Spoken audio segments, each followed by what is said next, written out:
to as a time per minute discussion. Now, isn't it amazing that there's all that variation in one species? Humans first started domesticating dogs about 30,000 years ago when our ancestors were hunter-gatherers, and then over thousands of years, we've somehow moulded all of these changes. So we bred dogs that are really good at going down burrows and chasing animals like the dachshund, and this is all down to us interacting with this other species.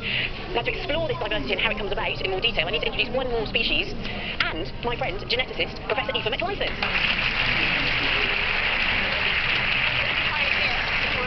This little species, or the beautiful Chihuahua in my arm. But this Chihuahua, of course, was bred as a companion dog, and you can see it's very, very cute.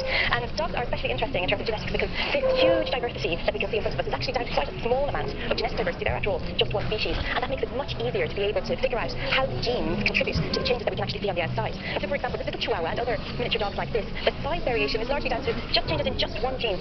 Now, we're actually able to understand the genetic basis of some of this. Yeah, so many of the origins of these traits have been traced genetically, so we can get a real handle on how variation in our genes contributes to the kind of variance that we can see. So let's have a think about how all of this variation comes about, but for now let's say thank you very much to our brilliant dog lineup.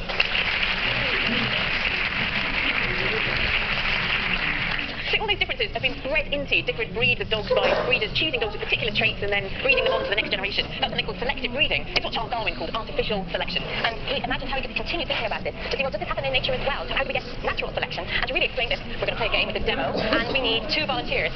Okay, let's see. Yes, you there in the little blue jumper. Come on down. I'll stick on there as well. Great. Freddie, lovely to meet you, Freddie. What's your name? Rebecca. Rebecca.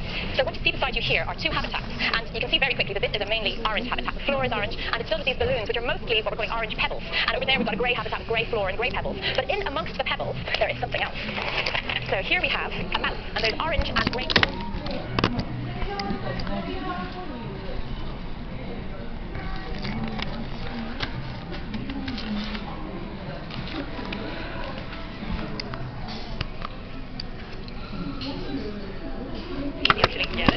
Yeah, we need to make something a bit more difficult for you. They want to mark it. Well, we'll count it out. 3, 2, 1, go!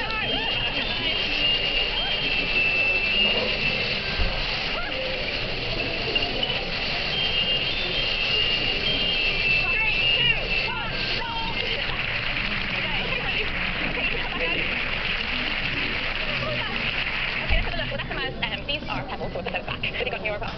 We managed to catch 4 orange mice, just 1 grey mouse. Freddie managed to catch 1 of each. So what did you think, Freddie? What did you think of trying to catch the mice in there? So it was like, was it hard? Were either colour easier?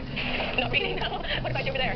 Orange was easy. It's easier to see the orange on the grey background off the orange ones, weren't you? Yeah, and this is kind of what we expect. We see this, that naturally, in parts of the world where we have kind of black rocks, you tend to find more black mice, and in parts of the world where we have these golden sandy rocks, we tend to find yellow, sandy coloured mice. Because what we expect, especially in the grey habitat over there, the orange mice were picked off quite easily by this fierce predator, and the grey mice actually have survived to live another day to pass on their genes. But we did ask you to be a predator. We did. Quite finished the job, have you? No. Could you come up on those balloons for me, please? Stop.